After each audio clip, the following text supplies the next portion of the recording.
Hello, everybody, and welcome back to another episode of The Cup Interviews, brought to you by Cup of Hemlock Theatre. I will be your host for this episode, Ryan Borochovitz, co-artistic producer here at Cup of Hemlock Theatre, and I'm joined today by a very special guest, someone whose work we've recently just reviewed here on The Cup. And we mentioned multiple times in that review that we'd love to have you on and talk about the work further. And you graciously responded to our review saying you'd love to do just that. So we're happy to have you here. Emily Dix of Bygone Theatre. Welcome. Thank you for being on the show. How are you doing today? I'm good. How are you? Yes, I can't complain. Happy to have you here. Excited for this conversation. Yeah, so before we get too far into it, because we have so much we do want to unpack there, I have to start with our icebreaker question. What is in your cup today? So my cup is full of Diet Coke because that's what I live off of. And I have to show off my cup because it is all Edgar Allan Poe quotes. Nice. Oh my God. I had a Hitchcock one. Yes. That's the closest I can get. It's okay. It still has this eeriness to it. Very macabre. Yep. Love that. Yes.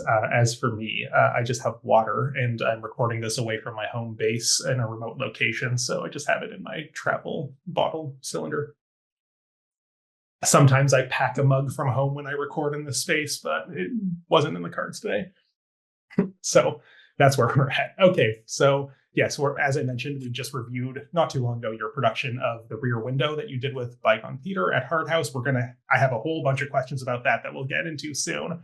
But before we do that, why don't we just start with you a little bit? So why don't you begin by telling us a little about yourself, maybe how you first got into theater, some of your relevant training, influences, experiences, projects, credits. The floor is yours to describe your identity as a theater person, however you see fit. Okay. Well, I've been interested in theater type things my whole life. I grew up in Kitchener-Waterloo, and there wasn't a ton of theater stuff to do. So I wasn't exactly a theater kid when I was little, but looking back, I was writing little scripts and trying to get my friends to act them out when I was like 5 years old. So I was always a theatrical kid. Mm-hmm. I guess I started getting into it more in high school, and just through school, again, there really wasn't much out there. So when I moved to Toronto, back in 2008, I made sure to get involved in as many things as quickly as I could. Went to U of T. I've got a major in English and minors in cinema studies and drama. So I didn't do the drama program. I studied drama in like an academic sense, but I got involved in all of the different campus theater stuff. First couple of years as an actor and doing like costume design and things, and then quickly moved more and more backstage and focused on directing and producing. And that's primarily what I've been doing since. Let's see, I guess I've worked mostly in indie theater. I've done a lot of freelancing stuff. I've done the stuff with Bygone. I've also worked with Theatre 20 and Tarragon and Crows. And then outside of that, I've done stuff in film and TV. As a production coordinator, I've done set dressing. One of my favorite jobs was I was a researcher for a true crime documentary that Cineflix did on Richard Cottingham. So that was really fun. But yeah, I have a constant stream of odd gigs that are always in some way creative, but also involve a lot of planning and wearing a lot of hats at once. That's good. No, it's good that you have this very well-rounded career. You've done so much. But I guess, within all of that, I guess Bygone Theatre has kind of been a constant for a lot of it. So that's a company that you founded or co-founded in 2012, if I'm not mistaken, right? And you've been its artistic executive director ever since. That's like your title since the beginning. So tell us a bit about the company's origins and some of its journey so far. So I started in 2012, technically with two other guys, Tom Beatty and Matt McGrath. Tom left it pretty early on, and Matt was really more interested in being an actor. So he helped with stuff like lugging set pieces and things, but he was not as interested in the behind the scenes stuff as I was. But yeah, so I was still in university when I did that. And I guess it's until the last couple of years, it's always been a thing that I fit in around everything else. In 2015, we became a nonprofit and got our first board of directors. And then for our 10th season last year, we got our charitable status.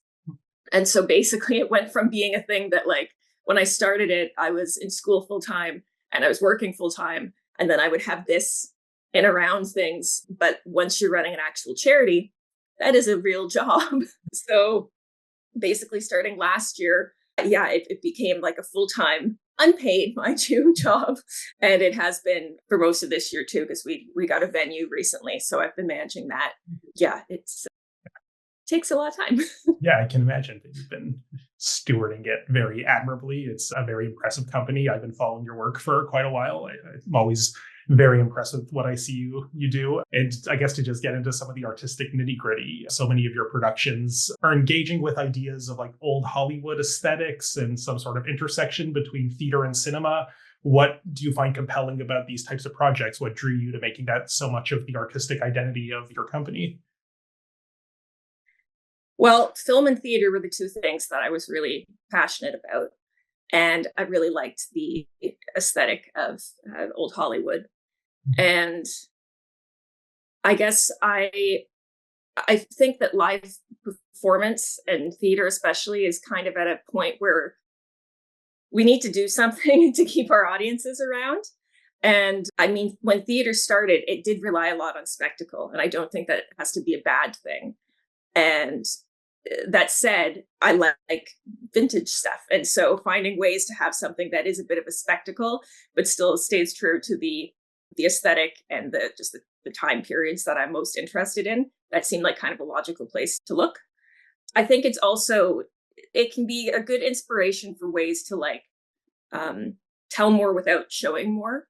Like old horror is great at finding ways to show something terrifying without really showing anything on screen. You know, like Psycho, this is the first slasher film. You never see anyone getting actually cut, right? It's just a knife in front of bits of a body, and still it was like, it's one of the most iconic scenes in cinema. And what I think is so interesting about it is how effective that is, despite having to show, you know, all the details of actually stabbing someone to get death in a shower. So I like watching and seeing what kind of limits they had, and seeing what that can make us think of in terms of what we can reasonably do on stage. Yeah, no, and that's interesting because, yeah, we're so, I think, conditioned in contemporary cinema that especially with CGI and all the special effects they have, you can make anything look believable or photorealistic. So to go back to older films before they had those technologies, it's very much like a type of theater is what they're having to create, but also with the addition of the technologies of the camera and editing, things that are lacking in theater. Maybe we'll talk more about that when we get to Rear Window in a second. But I also, just something that I think is interesting about your work is you very seldom just do like, we'll do a stage adaptation of such and such movie. Usually you will either go back to some sort of source material that the movie itself was based on, or some kind of hybrid engagement between something that's like theatrical or literary. How do you find that kind of influences your approach to these projects? Well, part of it is that the copyright of things. So that's usually what I start with. Connor, who's our chair, and my fiance is a copyright lawyer, so he would not be pleased if I just went and have one on your team. Yeah, but also, I think anytime you're going to do any kind of adaptation, you need to look at the different versions that have existed, even if you're going to just look at it and go, "Oh, that one was terrible." It's just the basic research that you need to do to create anything. And I do a lot of dramaturgical research, no matter what I'm working on. So that's always part of it. Did that answer that? Yes, that does answer my question. And I guess we can maybe move into a case study where we could get more specific about this, because, yeah, I'm itching to talk about The Rear Window, the show that we just reviewed a little while ago on the Cup here. And, I'm not going to lie. I said multiple times in that review that I had decidedly mixed feelings about that production. And I'm very excited to talk to you about it. I recently just did an interview with Phil Rickaby. And one of the things we talked about in that episode is that I've often thought about interviewing artists whose shows I didn't necessarily love, and maybe ones who I've given a more kind of lukewarm review to. And there's a few reasons why I'm excited to do that, even if it feels like a very fraught enterprise. But I think critics shouldn't get to have the last word. I don't think that my authority from seeing your show once guarantees me to have the ultimate say on it when you worked on it for months or even years.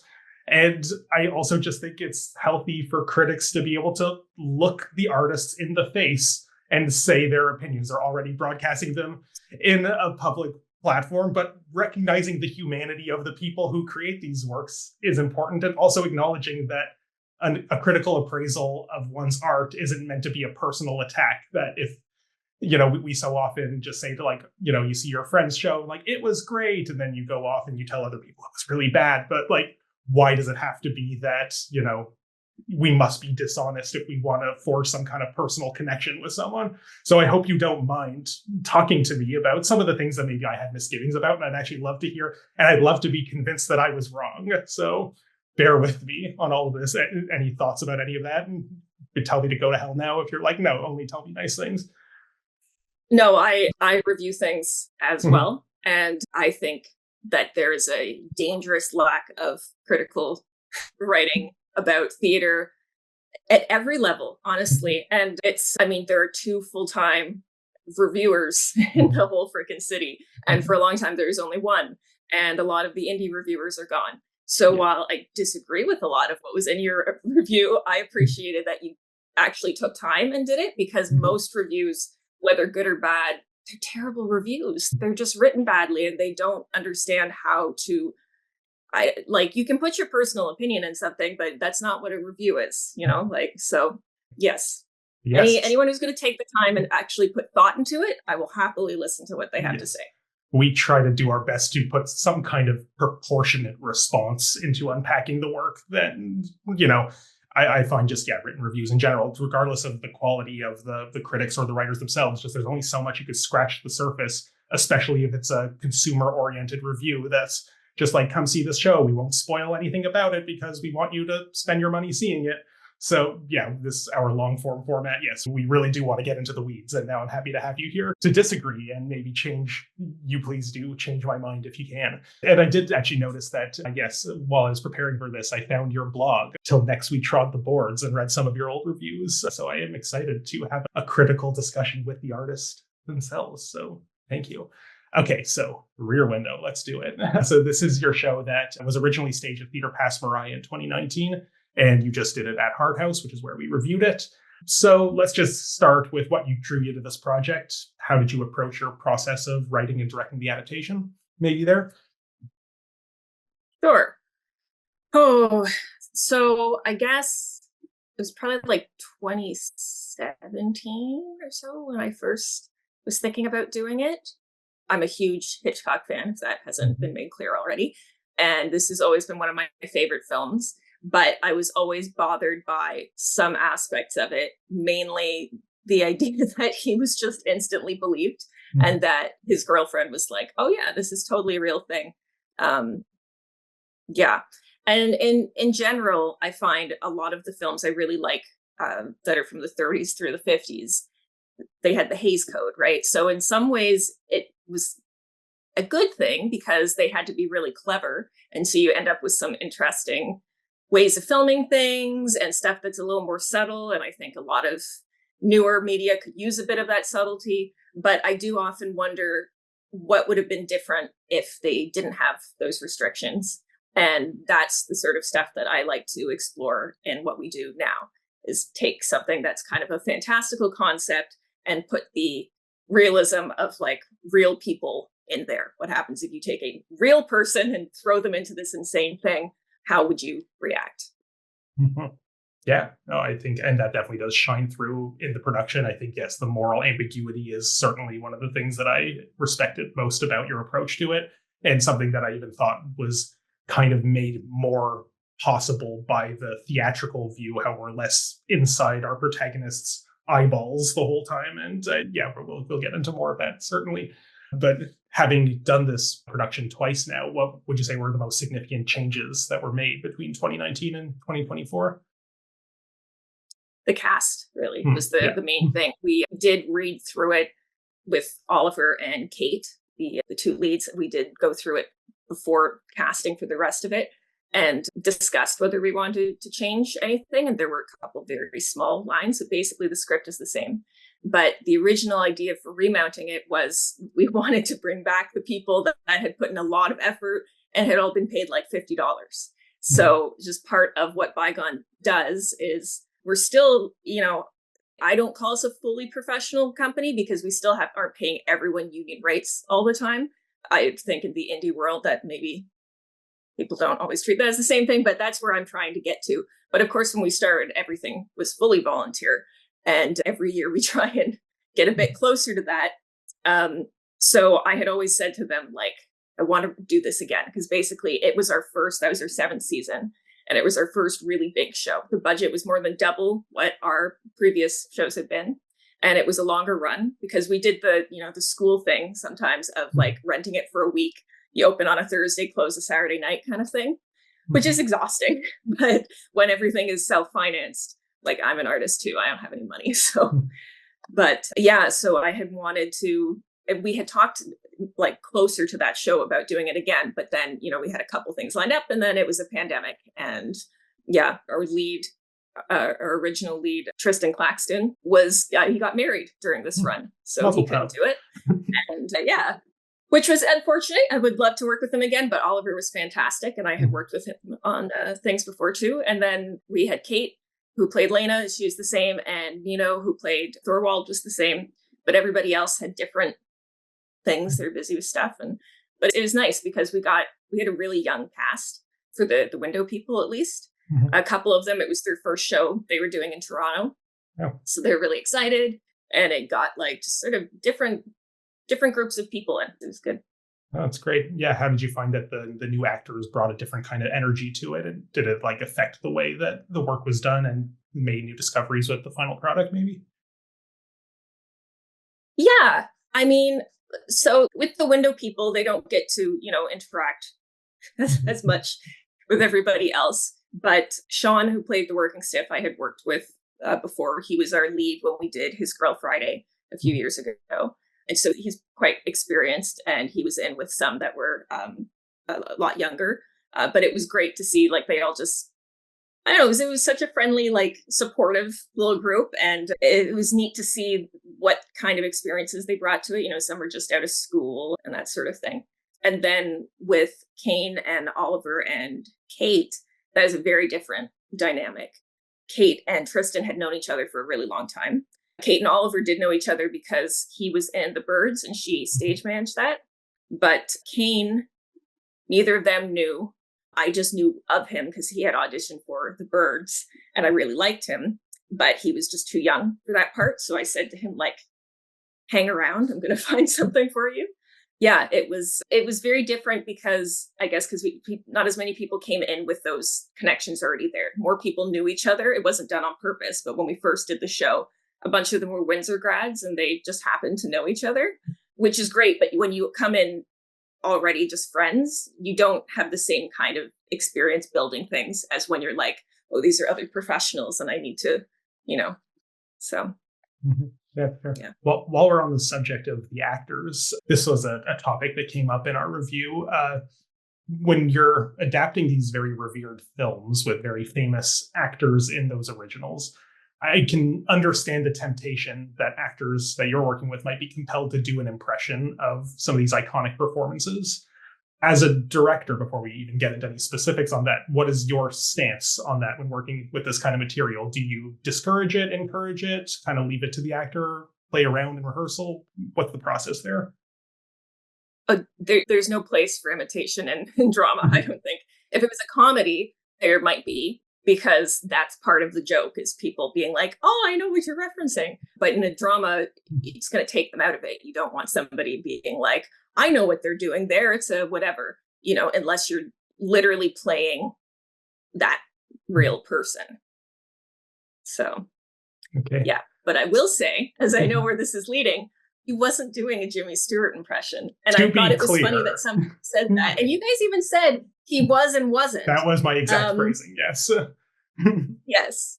So I heard Oliver go through and do different types of voices and different pacing and all of that. And we discussed that. And I would say, if this is too much of that sort of thing, it's hard to understand or whatever. I know some people complained that he mumbled. I sat in the back row every single show and I could hear every single word very clearly. Mm-hmm. So he's a very, very skilled performer. Mm-hmm. And I if I thought that there was anything that was like either a weird impression or that he couldn't be understood in points where he had to be understood because he is supposed to be intoxicated through a lot of it, I would have stopped him because that wouldn't be good. So I'll fight that one tooth and nail. I don't think he sounded anything like Jimmy Stewart, and I think people just had different cadences and pacing and everything then, right? Like that's actually a thing I find really hard with casting sometimes, because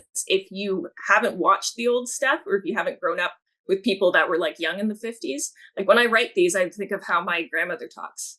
When I did The Birds, all of the way that, not that Daphne was anything like my grandmother's a lovely lady, but in how I wrote it, I literally just had her voice in my head the whole time. And it's just like how you can tell, you know, somebody who grew up in the 90s versus someone who grew up in the 2010s. We all have slightly different phrasing, but because I think they're hearing what they want to hear. He did not do a Jimmy Stewart impression, and I was very pleased with his performance. Yes, and it did, to be like fair, even though we did comment on that, and perhaps we brought in a more nuanced take on what we detected as a possible impression, like that. We still we admired his performance. We still thought he was doing it well. Me having seen him previously in The Birds, where he did a very different type of voice, it was clear that he was doing some kind of affectation. Whether or not that was a deliberate aping of Jimmy Stewart, who has a very recognizable voice, or, and, you know, it's good to know this kind of behind the scenes that wasn't something that was encouraged and that you feel that the product wasn't deliberately imitating that. I think there is something interesting about this, people hearing what they wanted to hear. But I don't know, I think there is, we can't all be completely wrong about this. Every one of us who heard that, I don't know, is there some kind of, please correct me if you think otherwise, but well, I would just say that there weren't actually that many people who said that. And that this is why I think the criticism and stuff is interesting too, because we didn't get a ton of reviews because there aren't a ton of reviewers out there, and the ones we got were not fantastic, but the audiences and things fucking loved it. We had these the best audiences I've ever had. And we had a lot of people that came up and said stuff to us, but that are, you know, just theater goers, not reviewers, including some pretty important people who I wish they would write these things down instead of just say it to my face, as lovely as it is. So I think it's kind of interesting in itself, actually, that people that go in wanting to criticize something, I feel like they're going in being like, well, I know this movie and I know Jimmy Stewart's in it and I know Grace Kelly's in it. And so they're going to go and look and see, you know, what stuff is there. So I'd say maybe it's that. Yeah, no, I think that's probably has a lot to do with it. This actually brings us to something else I wanted to mention, is that a friend of ours, Alicia Plummer, actually wrote a very lovely comment on the video of our review. And it actually speaks to a lot of what we're talking about here, this frame of reference. She mentioned how she had never seen the original film and thus didn't bring the baggage of that comparison into her experience of the play. And granted, I will acknowledge that both Mac and I, in our review, we had both seen the movie. In my case, I rewatched it recently in preparation for attending your production. And yeah, a lot of our discussion was informed by drawing those comparisons, not from a fidelity perspective of it's different from the movie and therefore it's wrong or I don't like it, but just we couldn't help drawing those comparisons and using that to kind of decode a lot of your decisions. So yeah, how do you feel about these different degrees of familiarity that audiences might be bringing to your work? Is there a kind of ideal spectator that you have in mind when you're writing and directing in terms of their prior familiarities? No, I mean, everybody comes to a show with so much background or baggage or whatever you want to call it that we can't possibly know or plan for. I mean, the simple, obvious one is if they know the film, but there's a billion things. Every time I go and see a play and it's a period production, I'm picking apart all their little things. You know, if you go and see a play and you're a lighting designer, you're probably like, why is that light hung there? And every other little thing there can be. So no, I focus on making sure that whatever is on stage in those 2 hours is something that will make sense to everybody in the audience and hopefully be enjoyed by the majority of the audience, at least. And I mean, I throw in little Easter eggs because I like to do that. I'm a little bit crazy with it. Every one of my shows has had little pieces from the other shows. They all exist in the same universe. Like And I've got odd things that I put in together, and I fill up like the desk has like things that are never used but could be used, and all that kind of weird crap that no one would ever notice except maybe the actors. But overall, no, you get all different audiences. We want to get all different audiences. And I want someone who's, studied drama and is a bit of a drama snob to find something they like, and somebody who never goes out to the theater and is dragged out there to find something they like. And we do get quite a range of audience types and ages and socioeconomic backgrounds and all of that. So I think there's something there that's working. We get quite a mix of people. Oh, definitely. No, okay, that's great. And especially, I guess, dealing with, you mentioned you're a big Alfred Hitchcock fan, and I think this is your third or fourth production that kind of has some sort of connection to his filmography. I know, obviously, The Birds, and then you've done Rope in the past. Am I forgetting one? We did Dial In for Murder was our second. Right, yes, Dial In for Murder too. Play, yeah. And then we did Rope and The Birds. Wait Until Dark was not Hitchcock, but another period thriller. Yeah. So what is it about Hitchcock's work in particular that you find is maybe conducive to bringing into the theatrical medium in this way? Well, I touched on it a bit before in that he was just a master at saying a lot while showing a little. Psycho is the easy example for that.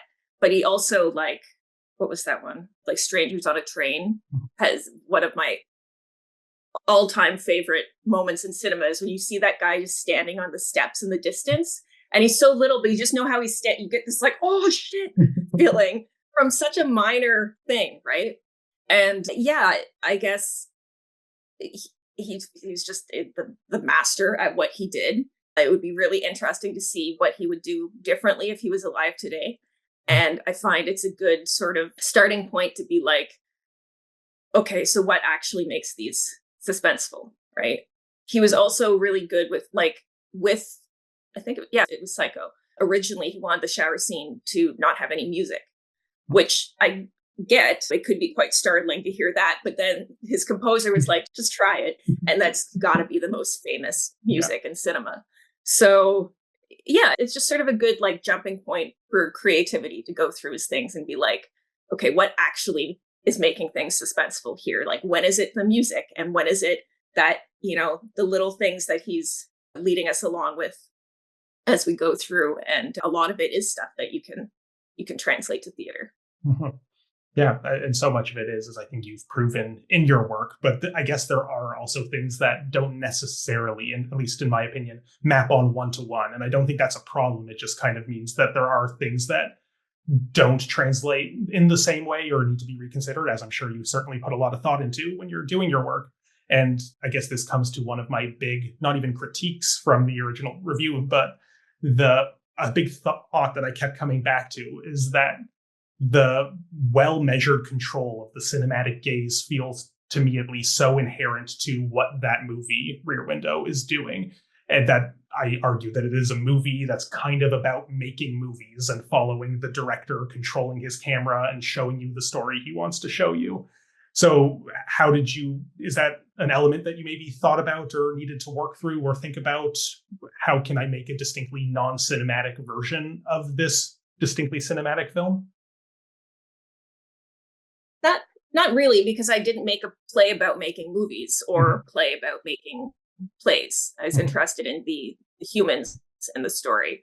And I think being able to separate the story from the medium is important. And there's reasons to do stories in all different mediums, right? Like you could also do a really cool photography show of the Rear Window and not have any things. You could do a soundscape or something, right? And they'll be about different things then because of whatever medium we're using. But yeah, that's definitely part of the film. But if we step back, it's not just about making movies. It's about a controlled gaze, right? I think is what the basic thing is. And that is still here. It's just the gaze that we're focused on is the one on Jeff and what he's watching instead of, seeing all the little stories and focusing more on them. It's let's turn it around and look at the person who is doing the watching. Yeah, this is something that after we recorded our review, I went back and read like other reviews, however many there were, including Glenn Sumey's review from the 2019 production. And he phrased this in a very interesting way that quite hadn't occurred to me, at least in these terms. Glenn's a lot smarter than I am, but I have the exact quote here. He said that the obvious point is that if strangers were spying on Jeff, they'd see someone just as destructive in his own way as that murderer, end quote. So is that kind of, when you're saying that you're sort of redirecting the gaze on him, is that a deliberate thing that you were thinking of, that, you know, if we look at Jeff the same way he looks at others, we would suspect him of similar things? Yes. That's a yes. Of course, yeah. There are a lot of elements that are supposed to be kind of mirrored between Jeff and what we see in the windows. You know, some of them are quite blunt. He makes a smug comment about how Mrs. Thorwald's always just spying on her neighbors and drinking and stuff. I'm like, yeah, no kidding. But also with the way the working stiff goes about things, and that he, you know, watches the working stiff and dancing girl kind of fooling around and then is trying to get Lena to do the same thing. He looks at Thorwald like he's kind of evil and pathetic. And really, we just see a guy that's like often waiting by the window and waiting to see where his wife is, and, you know, could be worried and everything. Yeah, he's made up all of these really judgy decisions about people based on little snippets of what he sees, and is too into those stories and what he thinks he knows about them to realize how ironic it is that he's the one that's doing that.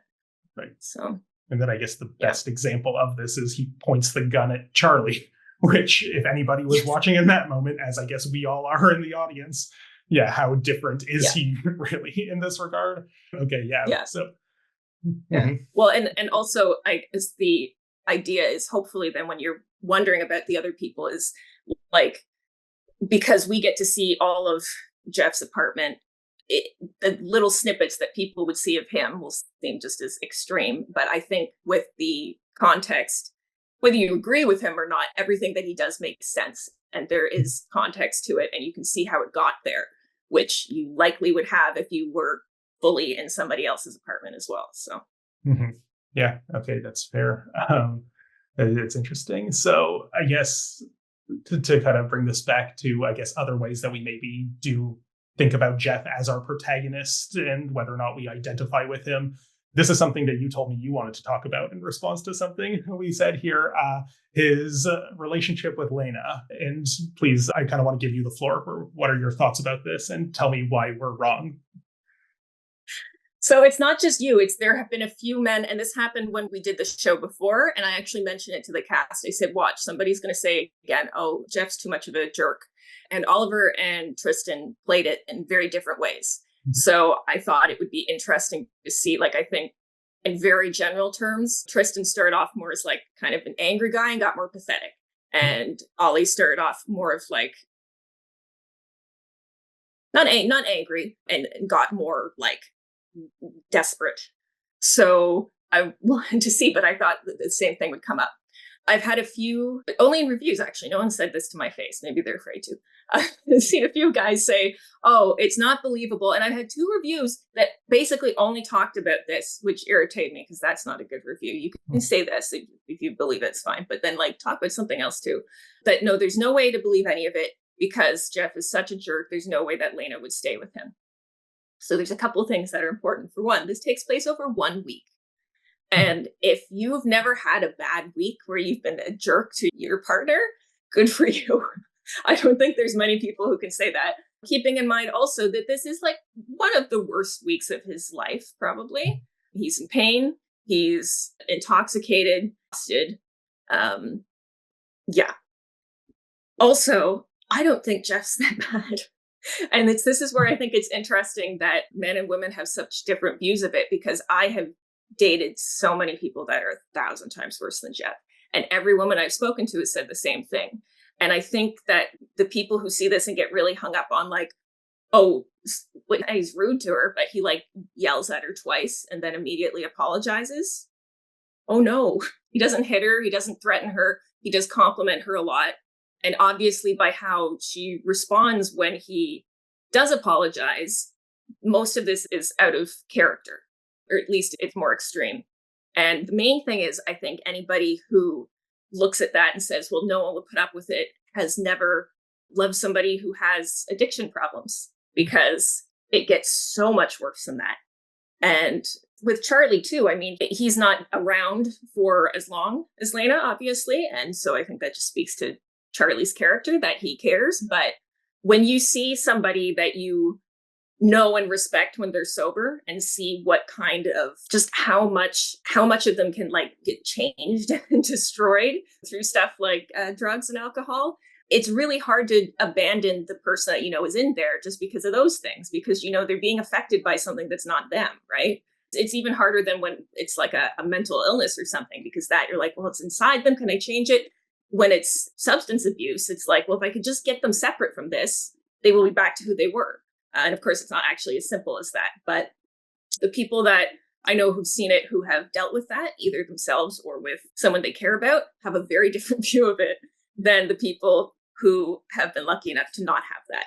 So just want to put that out there, because there's critiques I can certainly make of the story, but I think it's funny that's one, because I don't write things that I don't know about.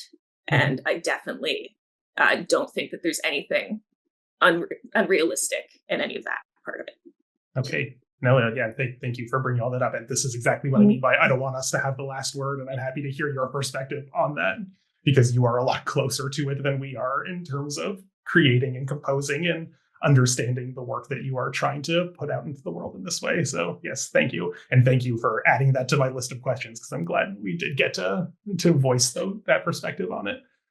Let's see, what else do we have here? I want to talk a bit about the technology, the projections and the live streaming that you used in this production. And I think this kind of does engage with some of the interesting ways that your company does deal with the intersections between cinema and theater. But how did you feel that this element contributed to the piece? I had some thoughts about it, but I want to just hear your take on it first. Yeah. So if money was no object, I still would have preferred to have like a Broadway size set that had the apartments that people could move in, because that's just what I like. But there's no way that could happen. The cost of that would be insane. The size of set you would need would be insane. And there are also problems with it. When we did it at TPM, we did it there because they have the balcony in the main space, and it was the only way we could have done it. And for a long time, I was like, I don't know how we could do a show like this, because where are you going to fit all the apartments? And we can't afford to build these platforms. But the problem that we had there was with sound. And that's why with this version, I guess actually that's a thing that changed, was there were a lot more sound recordings, because it is really difficult when you can't actually like soundproof your little like Thorwald apartment or something, to have like muffled arguments and stuff at some points, but not really clearly hear the phone being hung up, you know? And there were still things with that were not right there that I don't think we could fix without having to completely create like it is an actual phone. And I did put padding and stuff on it, so it was quieter, but I think we'd have to like 3D print one out of something really light. I don't know, it'd get very complicated. But yeah, so there were benefits in that way. And then a lot of people are like, oh, well, why don't you just record it? And there's a couple of main reasons. For one, when we did the casting, I wasn't sure if we were going to do the cameras or not. And I don't think it's fair to cast people as actors in a play and then say, actually, we're going to film you once and stick you in it. Especially when, again, a couple of them, two of them, this was their first show in Toronto. And something that our company really prioritizes is giving emerging artists a chance to do things like hands-on, whether that's being on stage or doing stuff behind the scenes. We had an actor years ago that it was literally, our show was the first show he'd ever been in. He was 60 and he came to audition and he didn't have a headshot or a resume and he'd never been in something before. And I said, well, I guess you don't have like a monologue. He goes, oh, I can do something. And then he recited this poem and it was beautiful. And we put him in a play where he was literally on stage for 3 seconds at the very end, but he came to all of the rehearsals and everything. And he's since gone on and like won awards and stuff because he's fantastic and you just need a chance to, try it. So there's that element of it just for the actors. But also you really do get a different show when you're reacting to live people. And that's maybe hard for audiences that haven't ever acted in something to get because they are doing almost the same thing every time, but it does make a difference. Oliver was really insistent when we were talking about the set design that everybody be somewhere where he could see them. Because he's like, what's the point if I can't respond to them live? And he's got an improv background. So he really, more than probably a lot of actors, really does respond to the live stuff that's happening. But again, I watched, I think, all but one of the shows. And I can see little changes. I can see as they like got more into their characters. And it's been a long time since I've acted something, but I've done so many ensemble parts. And I think most people that do come up with their own little stories that kind of develop over time. And just because you can't necessarily pick out what that is doesn't mean it's not adding to things. So there's that. And then finally, the other reason was it was a bit of an experiment. So we had done the yellow wallpaper at Campbell House, not this March, but the March before. And we did that one because we got a grant, the Digital Now grant that was made specifically to get people making digital stuff through COVID. And so we did something that was very different from what we usually do. And it was in Campbell House Museum. You like could walk through in whatever order you wanted. Kate was the lead in this as well. And she was in the basement performing live, but no one came into that room. And then there were cameras at different angles, and I was live switching them. And then there were projectors set up in different rooms, so you'd see different angles of her in different spots. So like the dining room table was top down looking at her on the bed. And it was a whole thing. There was a reason behind all of it, but the main thing that started it was looking into how you can use technology and specifically stuff like projection technology in a way that actually like isn't ingrained in the piece and is something more than just there's a projector up on the wall behind us so we can change the set, which is what a lot of projection in theater is, especially in low budget stuff. Because of course, if you look at things they're doing like overseas, it's crazy technology. And there's really cool things being done that cost hundreds and hundreds of thousands of dollars. So nobody's doing any of that. So when we started putting together the stuff for the yellow wallpaper, we found there were actually a lot of big tech companies that were interested in providing stuff. And like our grant was for $25,000, but that show was worth more like $70,000 because of all of the stuff that was lent or donated to us. And so we made some connections with some pretty big companies. And then through some other connections we've had with stuff with our venue, we've been talking to the tech people that create the stuff like the projection mapping and all these sort of things. And we had talked briefly about doing like a much more complicated thing for it. And then I kind of kiboshed that because I was like, this was supposed to be the easy show. Let's do that with something, which I'll talk about at the end of this, but our next show is going to focus on that. And instead we decide, okay, well, what can we do with like the cheapest sort of thing so that any indie group that sees us is like, oh, I can do that. So the cameras were $30 webcams. The projection screens were drop cloths, canvas drop cloths that were just pulled on a frame. And then the projectors, they ranged. There were a few different ones. So a couple were quite expensive, but one of them was, Connor would know, I think it was a few $100. And depending on where you have them, like we could have done it potentially with cheaper ones. So we wanted to just show like you can do a lot with the really basic tech that's out there, because we did test it first with very expensive cameras. You could barely tell the difference. That was a bit of a tangent there. But yeah, we wanted to experiment a little and show what you can do, because it's part of what our company does, is try and find ways to make things that are more accessible to other indie groups. No, I think that's fair. This is a very illuminating context, I think, with a lot of this. And even when I had my mild critiques of it, from my perspective, at least, I still felt that, and I voiced this in the review, that, you need to experiment with these things, even if there's, maybe wrinkles that need to work out. Yeah. And I think this is a good type of show to work on it. I guess you've sort of addressed both of my concerns in one way or another, but where I was coming from in it is, I guess, and this is maybe just a personal gripe that I often have with things, is that if the audience cannot tell that something is live without being told that it's live, I feel like that it's functionally lacking a lot of what we theater people, theater audiences in particular, tend to associate as the value of liveness, the feeling like you're in a room with the other person, recognizing the variability of it. And as we said in that review, Mac, who I did the episode with, didn't even know that those people were all present in the room until they came out. And I think even if it's great, I think from your perspective and the team's perspective, that there was room to treat it in the moment on the day of and to have reactions to things that aren't pre-recorded.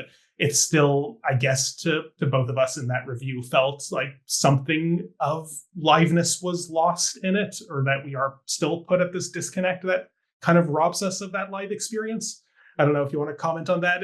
I don't know if that's a fair critique, but it is where I come from. And I use the Rihanna Boy 95 example as one that is often heralded as this great use of live stream technology, whereas I've always felt like it doesn't really cash the check that it writes. I don't know, lots of jumbled thoughts there, but please feel free to comment on any part of it you like. Well, so for one, I'd say if you are focused, if at the end you're focused thinking on the window people, then we failed in other ways. Not that they're important, but they're definitely not what the focus is meant to be.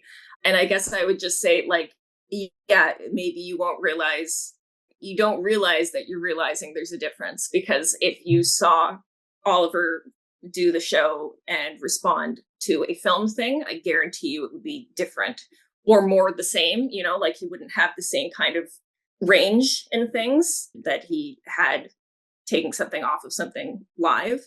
And again, it's a weird thing to describe. It sounds like kind of artsy bullshit, but it really does feel different. I know the actors feel that. I know I felt that back when I still acted in things. And I guess, what does it, you can say, oh, well, there's no point if you can't tell, but well, what's the harm if you can't tell? If it's helping another aspect of the show, I would hope that given it was just used to like fill in the windows, it's not like it was a big overarching distracting thing, right? Mm-hmm. So yeah, no, it's definitely, and I won't say that there was no point to it if you can't tell. Like that's not how I feel about it. It's, I guess, I don't know. And to your point about how if you're hung up on the window people, then you're paying attention to the wrong part of it. Then I guess, and one of the other, again, light critiques we made of this is that at least in the film, there's a lot more, I guess, interaction with all of these people in their inner lives. Whereas I think because the screens created this disconnect where, correct me if I'm wrong, those actors, wherever they were located backstage, they couldn't see Oliver, right? So he could see them because he's watching the screens, but were they able to see him? No, yeah, they couldn't see him. Mm-hmm. But they don't ever look at him. Mm-hmm. Even when we did this in TPM and they could see him, they're meant to be in like apartments that are not where, they're staring at him until the very end when they all come to be like, what's happening? And then everyone looks at him like he's a little bug under a microscope. But yeah, I mean, I don't think that the disconnect is a bad thing though, because again, this is supposed to be about the fact that we're watching people and only seeing little bits of it. And even to get into like, oh, it's a screen and stuff. Well, we exist in a time when everyone's watching everybody through screens. We're talking right now through a screen, We all carry around a little screen in our pocket, and a lot of us watch TV while we also scroll through that. And like, there are all these things. We're like increasingly connected because we can talk to people almost anywhere in the world. But because of that, you don't have the same in-person connections, and it definitely changes relationships. And like, not to sound extreme, but it changes like what our perception of reality is, because you can see stuff. God, I go through my Instagram and it's it's so messed up. It'll be like horrific videos of stuff happening in Gaza, and then like a dog doing a trick and someone doing some interior design stuff, and they all just sort of come by at once, and it's like it really fucks with you, you know. So yeah, I don't think it's a bad thing if anybody is thinking about the screen and how that's something that keeps a distance between us, because yes, it is, and that is part of the point. Okay, well, I'm glad you brought us there, because this is something that you raised in your program note about the way social media kind of breeds this sort of atmosphere about the technologies of stalking, voyeurism, surveillance. And we had a big discussion near the tail end of our review about that, and about how these technologies of surveillance have changed since the 1950s, and how we have different ideas about watching and being watched, and our different relationships to how we all approach that. So yeah, let's talk just about that. I don't know if you remember the exact points that we raised, but I'd love to hear your perspective on how these elements affected your work with the piece. Yeah, I made notes somewhere because that's a big topic.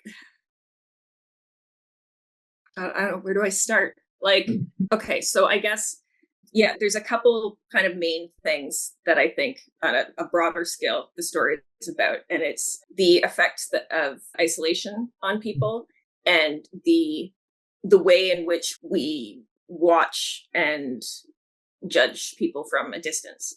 And that's changed somewhat since this was done in 2019, because, I mean, not that we didn't have social media then, we certainly did, but I don't know anyone who's not on it now. Although there's starting to slowly be a little switch with people talking about getting dumb phones instead of smartphones, right? As they're realizing like, oh, this is too much.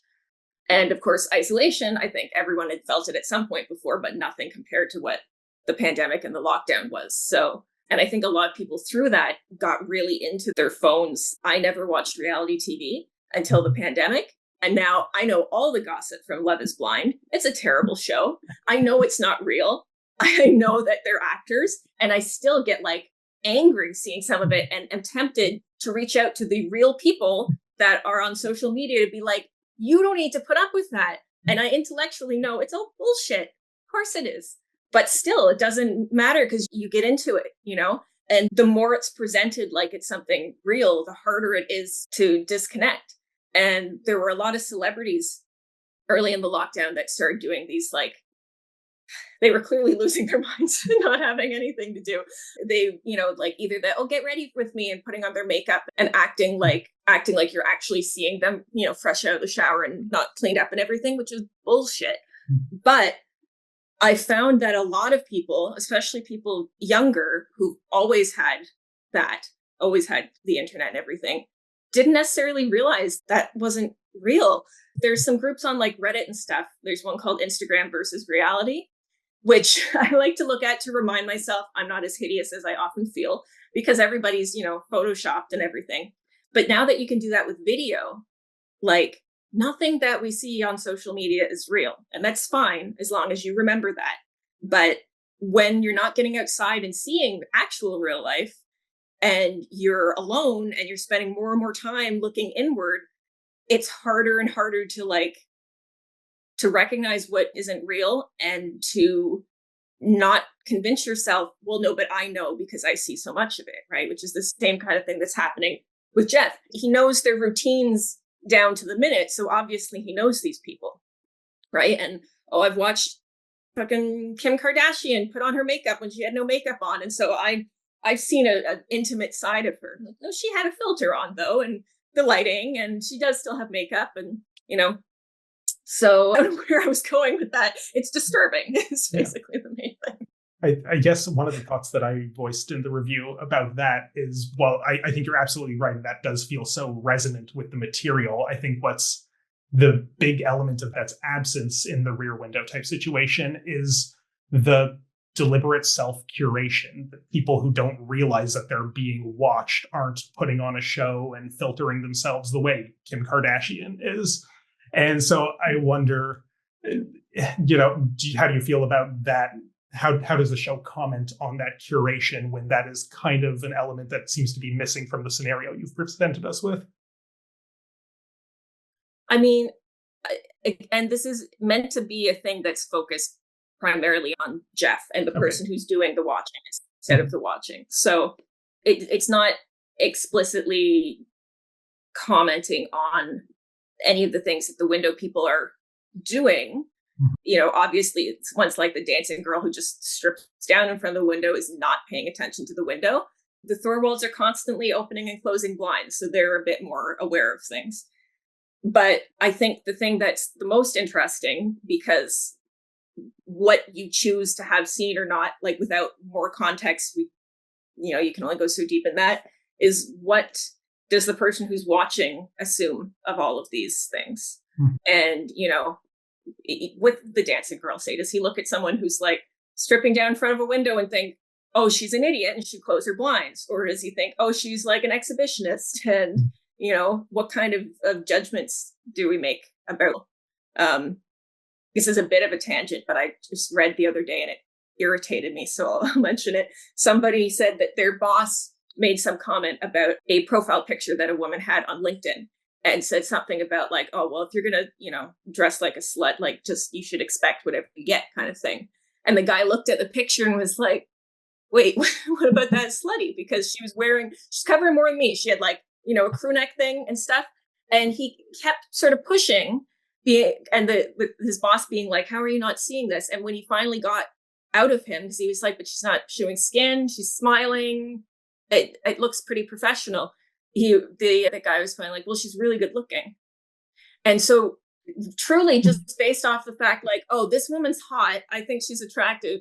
And then maybe some weird assumption that she would not like him and judge him then means that she must be a slut. Like, it's insane, but it's not an unheard of thing. I think it's mostly weird that he said that out loud to someone he works with, but everybody makes assumptions off of what they see people doing. And, it says more about you than what it does about any of the people. So, yeah. Okay, that's fair.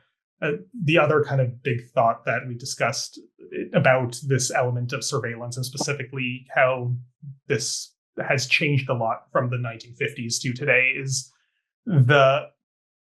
I guess, how to put this? It kind of comes down to the big thing that I know we're going to talk about in a second, and maybe this is a transition to getting into it, is Jeff's correctness, I guess. And I know this is a big part of what you were dealing with, of once we turn the gaze on him, we recognize that he's not as heroic as the version of him we see in the movie is.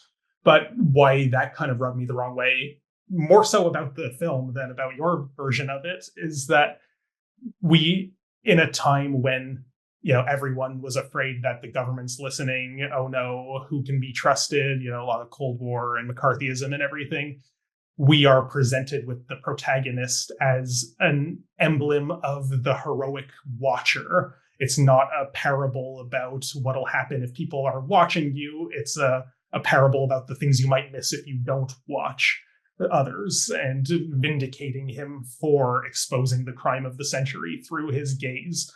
And because of the way that you so expertly, in my opinion, deconstructed this character and questioned his correctness and in all of these ways through the substance abuse and his temper and his boredom, et cetera, I was frustrated with the end when he was indeed revealed to once again be correct. And you raised an interesting point about the end. Talk to me about the coin toss. So all the coin toss did was determine whether Lena was going to come back on stage after she's choked. Interesting. And that happened basically because when we first did the show, I never really liked the ending, but I couldn't really think of a different ending. And that I wanted it to be clear that it wasn't clear, basically. I didn't want to make it be too obvious if Thorwald had or hadn't done something. And it made sense with the style of the piece. Even in the film, it's such a ridiculous ending. Oh, both his legs are broken, and then she's just sitting there with them, and like, it's funny, which is weird to me to have humor there, but it's not uncommon for films of the time. But yeah, I don't think that Jeff was right. And there's so many things that it could, depending, and the age of the audience seemed to determine it, because we had a student show. It was all, I think, grade 10, 11 students. And I asked them who thought that Thorwald killed his wife, and all of them did. But the older people who see it often aren't sure, which was interesting to me. So it's like all the kids. And so maybe it's just the older people watching stuff like this and seeing things that are meant to be ambiguous. And so they're guessing it. I don't know. Well, those kids, did they see a version where Lena came back after? Because if they didn't, as Mac and I saw a version where, due to the coin toss, we didn't see her again, it felt pretty conclusive. We see him commit a murder. We don't see any later events that call that into question. So it seems to prove Jeff's assumptions correct. Do you remember what version the kids saw when they made that assessment? No, I don't know.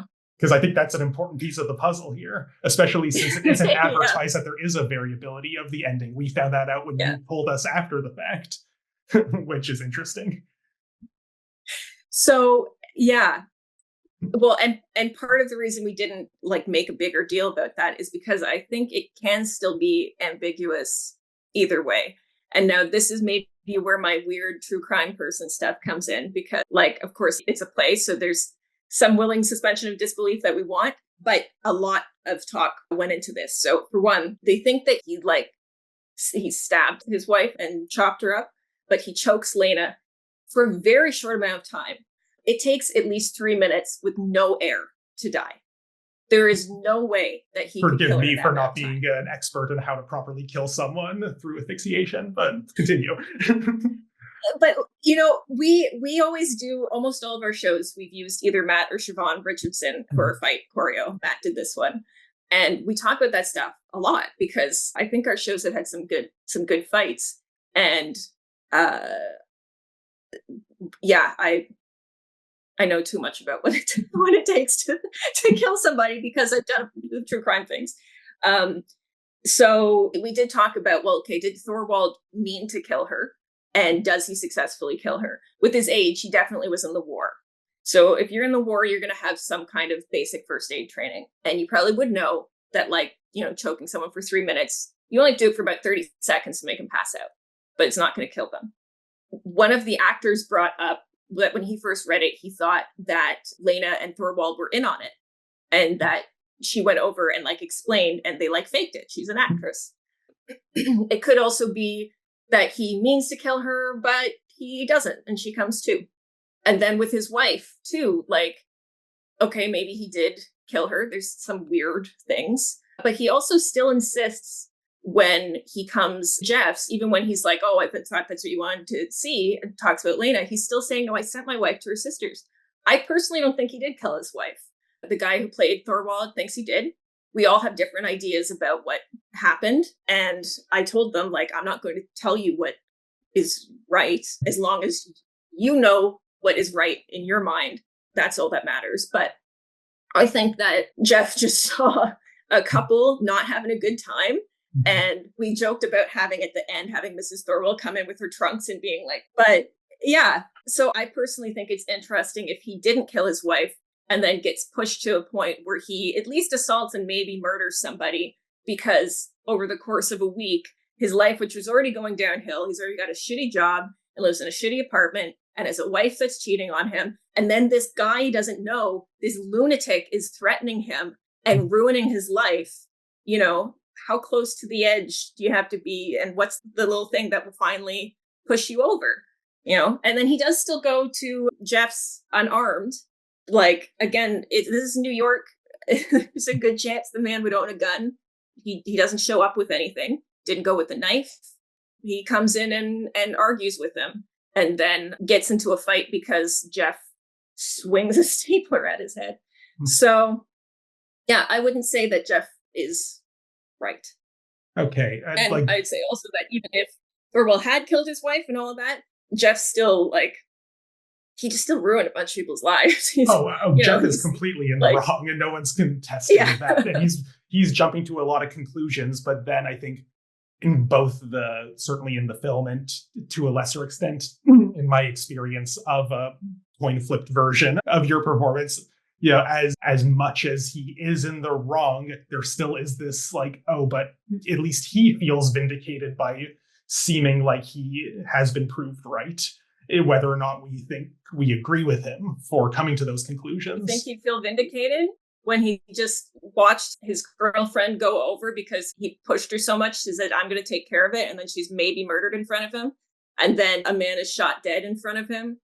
And I'm not saying he should be happy about it, but at least kind of, I don't know, it makes it harder to kind of like, maybe this is part of the point, but to live in the space of, oh my God, this guy is doing everything wrong, when there still feels like there is this element of correctness being presented by the text. Well, but he's not doing everything wrong, though, because he is doing it out of, like, I think he does genuinely, he believes what he's saying, right? And which Lena brings up specifically and is like, I thought this is so crazy. I thought maybe you were doing it for attention, but no, you do seem to believe it. And like, yeah, I don't know this.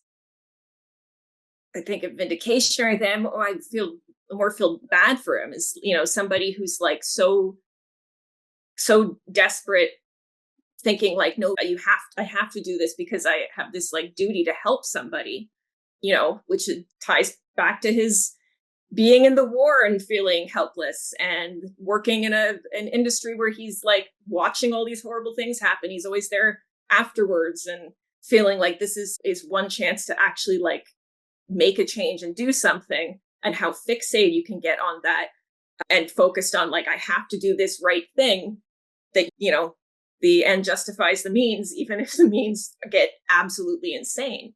And then also, at what point do you like, even if it didn't end right there on that day, you can't just let something like that go, because you'll start being like, but I've already done all these things. I've already ruined my relationship. I've already threatened a guy. I've already, made threats over the phone that could get me arrested. I just have to keep going a little bit more. Yeah, right. It's like gambling. You can't quit until it forces you to quit. Mm-hmm. So, one last thing I do want to ask you about, because now that you've explained what the coin toss would have decided, so Charlie's fate, which is left a little ambiguous at the end, but there's no variability in him coming in and shooting Thorwald at the end. That is the note we end on every time. Okay, yeah. That's interesting. So Mac and I had a bit of a discussion about that in terms of what that final note kind of leaves the audience with, because, we had a discussion about the legality of it. Does this count as murder? Can there be a self-defense plea? But to me, that sort of felt like beside the point, that he just shot an unarmed man. The stapler is not a deadly weapon that justified violent force. And after those gunshots are fired, correct me if I'm wrong, there's not a single line of dialogue spoken. We just sit in that moment and then the play ends, right? I'm remembering that correctly? Yeah, Jeff is sort of muttering about Lena, but Charlie doesn't say anything. Yeah, so what are your thoughts Kids on asked about that too. Charlie's fate? Yeah, call me a kid. Yeah, they're like, what happens to Charlie? Yeah, but I think it is, Charlie breaks my heart. I loved him. I love Kane's performance. And yeah, it just felt so unjust to Charlie that this is the note we end on. So yeah, fill me in. What were you thinking with all of this? What do you tell the kids when they ask? Yeah. Well, Kane said to them, he's going to jail. And they all went, no. One of them actually yelled out when Jeff pulled the gun, Charlie! It was fucking great. But yeah, that's true. I mean, if you want to get into the legality of it, I don't know specifically New York law of the 50s. I know that generally in self-defense things, when you are defending somebody else who is incapable of defending themselves, like a child or possibly someone who's injured, that can still fall under that. Do I think it's likely that Charlie would go to jail for that? No, but it's true. That's not really the point. It's what is Charlie thinking, and how is he going to live with himself when he came back and makes a very quick decision that then it ends somebody's life. Mm-hmm. And then maybe he didn't even actually save somebody. And, we still don't know yet, like, if Jeff was right about any of this. Is this just a nut job who you've like gotten really entangled with over a week? and ended up in some weird weird relationship where you feel like you really get them and you can help them. And, yeah, Charlie's supposed to be like 18 or 19 years old. It's a pretty big thing. And then too, that, at the beginning, when he's standing over there by the window and looking out of the war things, he's like, oh, I would make a good soldier. He's complimented by, you could be a cop. He feels like he's someone who could be a hero. And obviously he tries to do that with Jeff. He comes back after being threatened. He puts up with like verbal abuse from him because he sees that there is good there and he wants to help. And then he does either the most heroic thing or the worst thing. And you don't really know which it is yet. Yeah. But even if he was hailed a hero, I don't think there are many people who shoot somebody who don't have some weird feelings about it. Mm-hmm. Yeah. And that's the thing. I think the intent is heroic, even if the result is very much the opposite. And that is... Intent was heroic too. Yeah, good point. So, yeah, I think there we go. That last speech kind of does become an encapsulation of not just the destruction that Jeff wrought through his investigation, but also the culmination of that moral ambiguity. So well done for that. No, again, this is why I'm happy to be having these discussions. Things that I'm like, oh, I'm not sure how I feel about that. Hearing this side of it does, at least, even if I don't feel like all these things were, to my taste, communicated fully within the text itself, it is good to know that the thought was put into them and these weren't like arbitrary decisions that just didn't get executed properly. Like I'm very happy to hear all of these thoughts. I hope you realize that. Well, there's also, so I'm trained as a paralegal. I'm not licensed because I got that job doing the true crime thing and was like, screw this, and dropped it before I did my exam. But that's one of the things too, the but-for test, to determine where blame lies with something in really basic terms, So like, yeah, Jeff did things that were bad, but he wouldn't have done them if he hadn't seen Thorwald do this and didn't. So that's sort of the thing too, is tracing back all of the who's originally to blame, right? And some of that will depend on what Thorwald actually did. But even if he did actually do it, like, could Jeff reasonably have known that? And yeah, not that I, think of what kind of legal stuff they would actually go through after the show, but thinking about the way that they would trace it through a legal thing is a way to kind of track the blame and the progression and be like, who's the bad guy?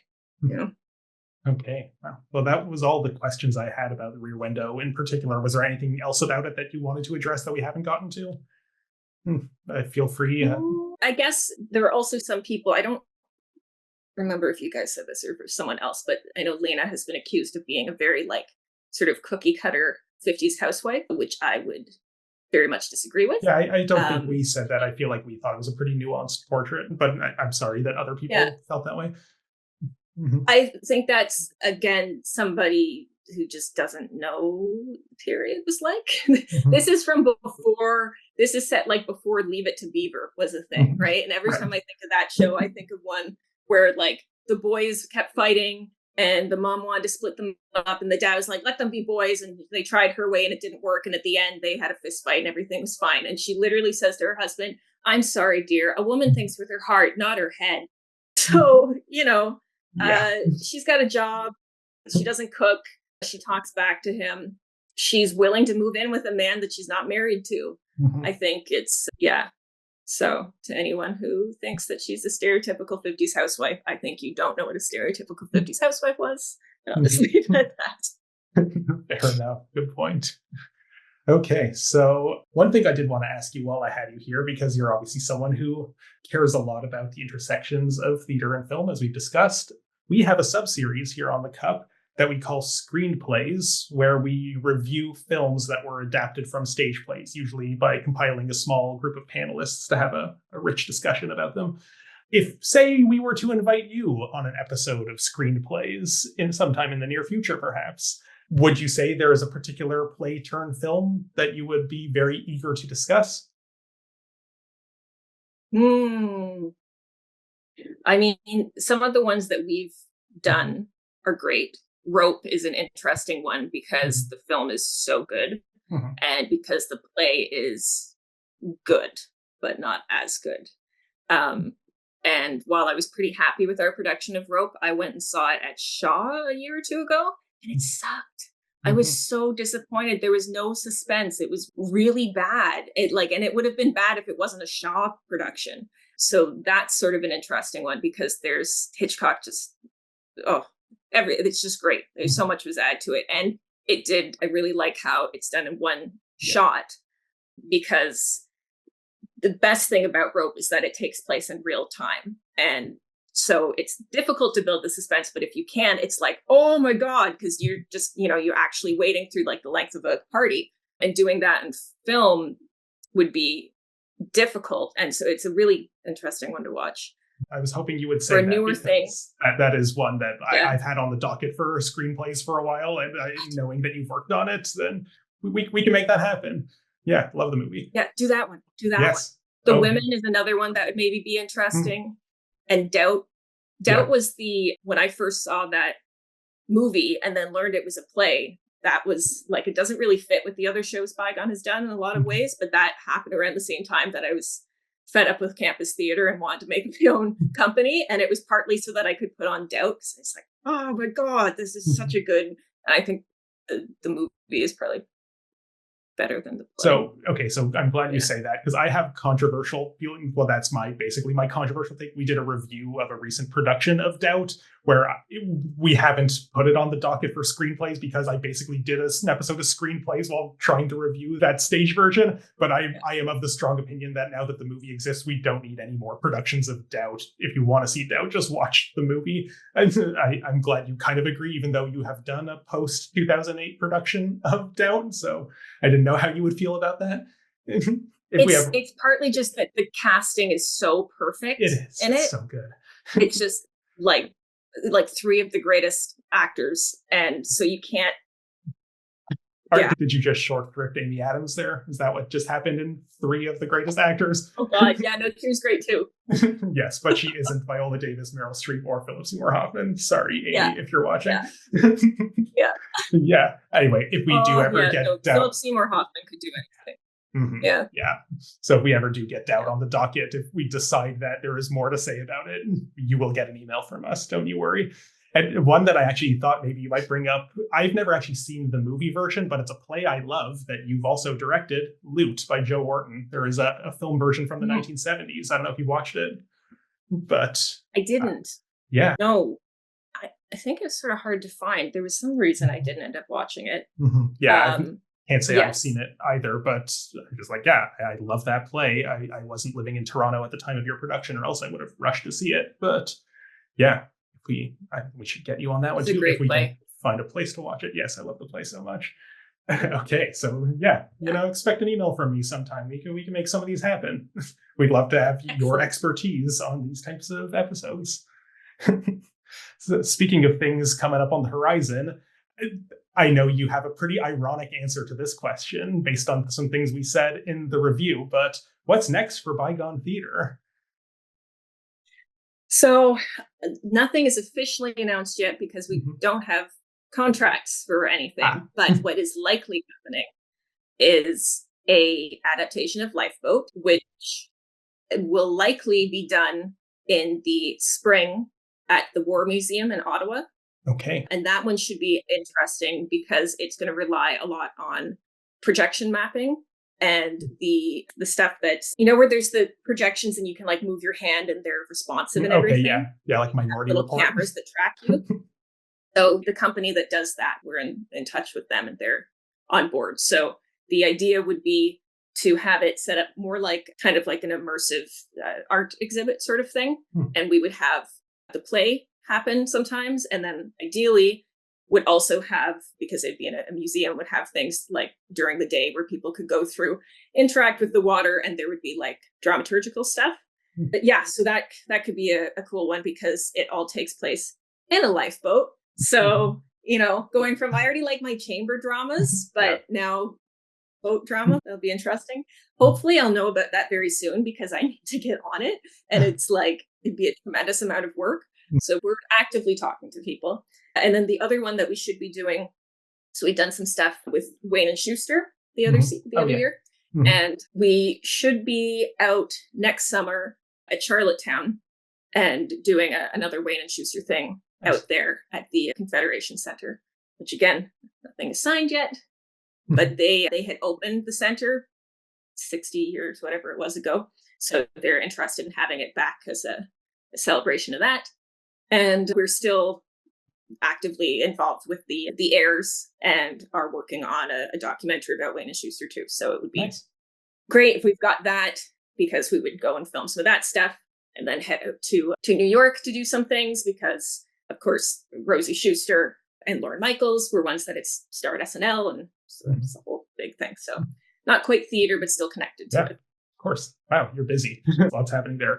Also, for those who didn't watch, for those who didn't watch our review, I just need them to pay. Yes, that's the goal. Now that you are a registered charity, you need to get those funds in. But for the benefit of those who didn't watch our review, why I say it's ironic that you're doing the Lifeboat is because we had a kind of mini jam session, Mac and I, in the middle of our review, where we just started naming other Hitchcock movies we'd like to see you do play versions of. And Mac went to bat oh, I want to see Lifeboat. And this was before we had any idea that you were doing it. And then I went on your website right after we finished recording and saw that, oh my God, that's what's next on the docket. That is amazing. And that's a movie I actually have not seen. So I should get on that. And then you're doing it in Ottawa, though. See, I lived in Ottawa when you were doing Loot in Toronto, and now I live in Toronto and you're doing Lifeboat in Ottawa. Your ships in the night, one might say. I mean, our hope is that we could start it in Ottawa and then we take it different places, because it would be, all the tech stuff set up and then just a big boat. And the reason we want to do it out there is because it's the anniversary of the end of the war in Europe next spring.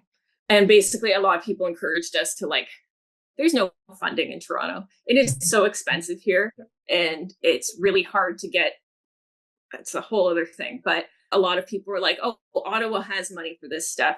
And there's different ways to get funding, doing something that's quite different technologically, that it could be a thing in a museum, that we can have some other elements with that.